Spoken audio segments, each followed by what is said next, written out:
Hello everyone, welcome back to Ninja Prep. This is Kapil Goyal, your educator and mentor for PG Physics. तो UKPSC physics lecturer exam की PYQ series का आज है lecture number 2। इसके पहले मैं already 1 आपके साथ डिस्कस कर चुका हूं और उसका पीडीएफ आपको टेलीग्राम ग्रुप के ऊपर मिल भी गया होगा। जिन लोगों ने अभी तक भी टेलीग्राम ग्रुप ज्वाइन नहीं किया है वो टेलीग्राम ग्रुप को ज्वाइन कर ले, निंजा प्रैप पीजीटी फिजिक्स। साथ ही साथ वीडियो को मैं कंटिन्यू करूं उसके पहले फिर से रिक्वेस्ट करूंगा, प्लीज चैनल को सब्सक्राइब जरूर करें, लाइक जरूर करें। नया चैनल है पीजीटी फिजिक्स के लिए आप लोगों के सपोर्ट की बहुत जरूरत है। तो चलिए स्टार्ट करते हैं आज का लेक्चर। तो पहला जो क्वेश्चन है उसके अंदर हमें बोला गया है 2 point charges plus 9e and e are kept at a distance r from each other. दो चार्ज हैं, एक है प्लस 9e चार्ज का और एक है प्लस e चार्ज का। दोनों डिस्टेंस पर है। किस डिस्टेंस पर है? r डिस्टेंस पर है। ठीक है साहब। फिर हमें बोला गया है कि एक तीसरे चार्ज जिसका चार्ज q है उसकी डिस्टेंस 9e चार्ज से कितनी हो कि ये पूरा सिस्टम इक्विलिब्रियम में आ जाए, यानी कि साम्य अवस्था में आ जाए। तो मान लो कि मैंने जो चार्ज है उसको यहां रख दिया, यहां पर इस q चार्ज को, और यहां से इसकी डिस्टेंस अगर x में मान लेता हूं तो यहां से डिस्टेंस कितनी हो जाएगी? ये हो जाएगी r माइनस एक्स। कितनी हो जाएगी? r minus x. तो मैं क्या करूंगा, इन दोनों के बीच में कूलम फोर्स निकालूंगा और इन दोनों के बीच में कूलम फोर्स निकालूंगा और उनको आपस में बराबर कर दूंगा। तो पहले मैं 9e, इसको मैं नंबर देता हूं 1, इसको नंबर देता हूं मैं 2 और इसको नंबर देता हूं मैं 3। तो पहले मैं फोर्स निकाल लेता हूं 1 3 के बीच में। तो 1 3 के फोर्स में बीच में फोर्स निकालोगे तो कूलम फोर्स का फॉर्मूला होता है k q1 q2 upon r square. तो ये क्या हो जाएगा? k q1 कितना हो गया? 9e और q2 कितना हो गया? e q हो गया, है ना। q2 कितना हो गया? q हो गया। तो ये हो जाएगा 9e और q। तो इसको मैं लिख देता हूं 9qe और अपॉन एक्स स्क्वायर। इसको लिख दिया मैंने इक्वेशन फर्स्ट। इसी तरह से मैं निकाल लेता हूं F23। तो F23 की जो वैल्यू होगी वो कितनी होगी? FeQ अपॉन ये कितना हो जाएगा? ये हो जाएगा r माइनस एक्स स्क्वायर और ये हो गई इक्वेशन सेकंड। अब मैं इन दोनों को क्या कर दूंगा? इक्वल कर दूंगा। तो एक को मैंने बराबर कर दिया 2 के, तो यहां से क्या बनेगा? k इंटू 9qe अपॉन ये हो गया एक्स स्क्वायर और ये हो जाएगा k into E into Q upon ये हो जाएगा r माइनस एक्स स्क्वायर। तो यहां से कैंसिल आउट क्या हो जाएगा? k से k कट गया, e से e कट गया और q से q कट गया। तो हमारे पास बचा क्या? हमारे पास बचा 3 अपॉन एक्स और ये कितना हो जाएगा? 1 अपॉन r माइनस एक्स। तो इसको हम क्रॉस मल्टीप्लाई करेंगे तो ये हो जाएगा 3r minus 3x equals to x। ठीक है, 3r माइनस 3x है, ये 3x है, ये इसको लिखो 3x, 3r माइनस 3x। तो यहां से कितना हो जाएगा? ये 3r इक्वल्स टू 4x। हमें निकालना है x की वैल्यू को, तो x की वैल्यू किसके बराबर हो जाएगी? 3r upon 4। x की वैल्यू किसके इक्वल हो जाएगी? 3r upon 4। तो अगर आप आंसर मैच करते हैं तो सही आंसर आ जाएगा ऑप्शन सी। नेक्स्ट क्वेश्चन पे आइए। नेक्स्ट क्वेश्चन में बोला है 27 identical drops of mercury are charge simultaneously to the potential of 10 volt. 27 mercury की जो ड्रॉप है उनको 10 वोल्ट के पोटेंशियल से चार्ज किया जाता है। तो सबसे पहली चीज तो क्या हो गई कि हम इनकी रेडियस निकालेंगे।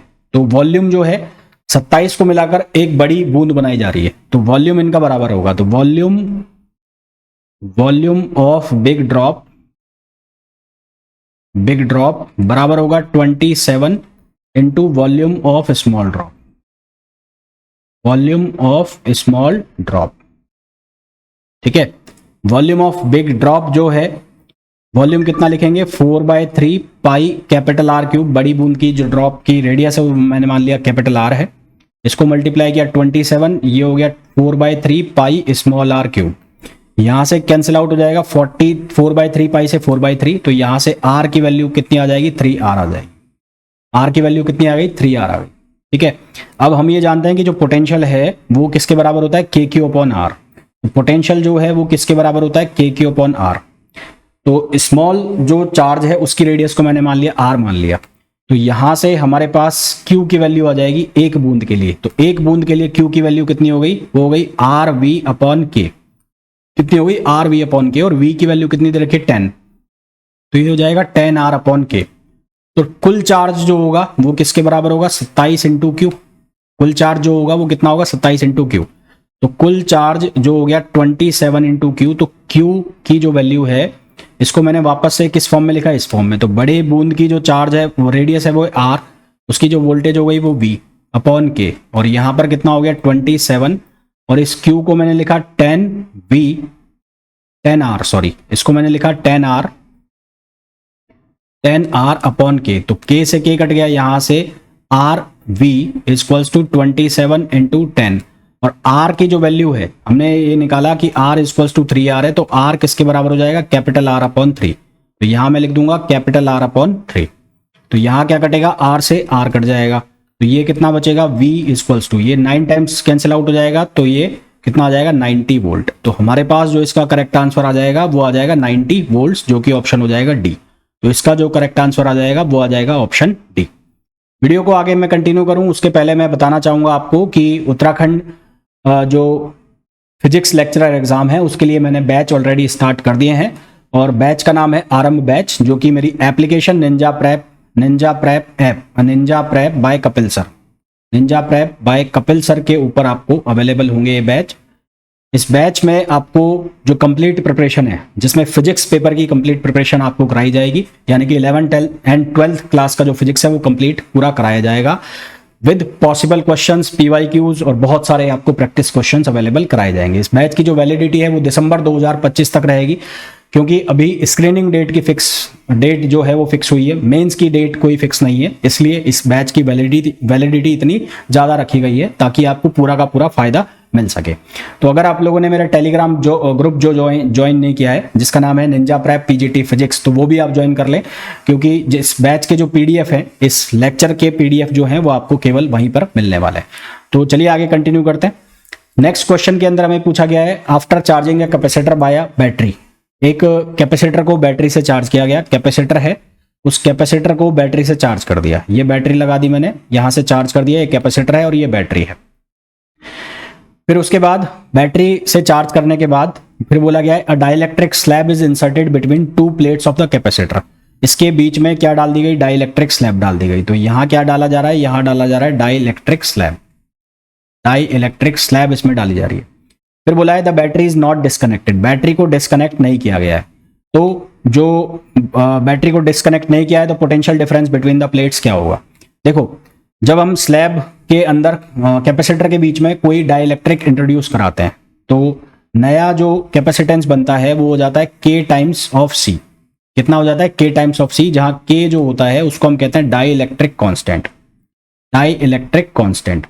यदि बैटरी को रिमूव कर दिया जाता तो इसकी जो पोटेंशियल है वो घट जाती K गुना, और जो इसकी पोटेंशियल एनर्जी है वो भी K गुना घट जाती। ठीक है, यदि if battery is removed, if battery is removed, तो उस केस में क्या होता, देन जो नया पोटेंशियल है वो V/K हो जाता, और जो नई एनर्जी है वो क्या हो जाती, U/K।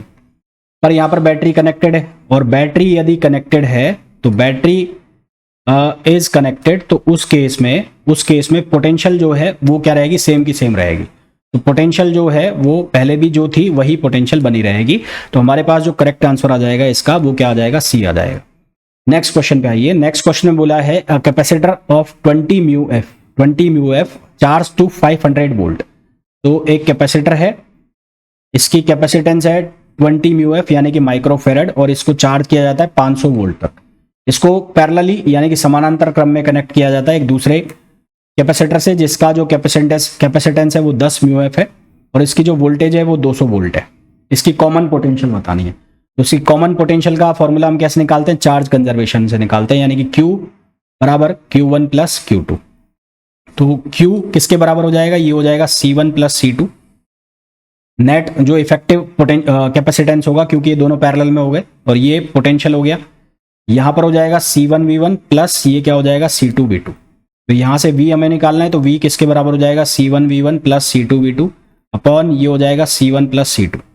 C1 की जो वैल्यू है वो 20 म्यू फेरेड है, तो ये 20 इंटू कितना लिख दिया मैंने 500 प्लस ये हो गया कितना, ये हो जाएगा 200 और इंटू 10 और अपॉन टोटल कैपेसिटेंस 20 प्लस कितना हो जाएगा 10 हो जाएगा।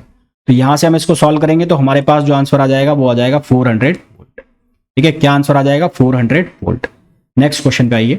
नेक्स्ट क्वेश्चन में हमें एक नेटवर्क दिया गया है, हमें पूछा गया है कि जो A और B है उसके बीच में इक्विवेलेंट रेजिस्टेंस कितना होगा। अब देखो यहां पर सिमेट्री लग रही है, मैं यहां अगर देखूं तो ये पॉइंट जो है, इस पॉइंट पर कॉमन पोटेंशियल हो रहा है, कॉमन पोटेंशियल हो रहा है, तो इसका जो नया सर्किट बनेगा वो नया सर्किट कुछ इस तरह से बनेगा। ये जो नया सर्किट बनेगा वो इस तरह से बन जाएगा। ये जो पॉइंट है ना जहां पर ये एक दूसरे को कट कर रहे हैं, खुल जाएगा ये पॉइंट। 3 ओम, ये 3 ओम, ये कितना हो जाएगा, ये दे रखा है 6 ओम, और यहां पर ये जो है ये हमें दिया है 2 ओम का, और ये हमें गिवन है कितना, इसको वापस बनाता हूं एक बार, और ये वाला हमें गिवन है कितना 4 ओम, और ये कितना गिवन है 6 ओम, और ये हो गया बी, ये हो गया ए। तो यहां पर कनेक्शन किस तरह से बनेगा, ये दोनों किस में आ गए, सीरीज में आ गए, तो 6 और 3 9, ये 9 हो जाएगा, ये हो जाएगा 4 और 2 6, तो ये सारे के सारे किस में आ जाएंगे, पैरेलल में आ जाएंगे, यानी कि सर्किट आपको कुछ इस तरह से दिखाई देगा। ये सर्किट कुछ इस तरह से बन जाएगा। ये हो जाएगा 3 ओम का, ये हो जाएगा 9 ओम, ये हो जाएगा 6 ओम, और ये भी कितना हो जाएगा 6 ओम हो जाएगा। तो ये सारे के सारे किस में आ गए, पैरेलल में आ गए, तो 1/r इक्वल्स टू क्या आ जाएगा 1/3 प्लस 1/9 प्लस 1/6 और प्लस 1/6। तो यहां से जब हम इसको सॉल्व करते हैं तो हमारे पास जो आंसर आएगा वो बनेगा कितना 9/7। यहाँ 1/r की जो वैल्यू आएगी वो 7/9 आएगी, और r की वैल्यू जो हो जाएगी वो 9/7 हो जाएगी। तो 9/7 तो यहाँ ऑप्शन में है नहीं, तो इसका जो आंसर दिया हुआ है वो दिया हुआ है 4/3। तो यहाँ पर मेरे हिसाब से सर्किट में कुछ गड़बड़ है, सर्किट प्रॉपरली नहीं दिया हुआ है, तो इसका आंसर जो दिया हुआ है वो दिया हुआ है 4/3। तो ये इसका आंसर हो जाएगा। ठीक है, तो ये था सेकंड लेक्चर, और वीडियो को छोड़ने के पहले प्लीज वीडियो को लाइक जरूर कर देना, और अगर आपको आरंभ बैच ज्वाइन करना है तो उसके लिए आज ही डाउनलोड करें ninja prep app by Kapil sir, जो आप गूगल प्ले स्टोर से डाउनलोड कर सकते हैं। मिलते हैं नेक्स्ट वीडियो में, till then thank you, bye bye.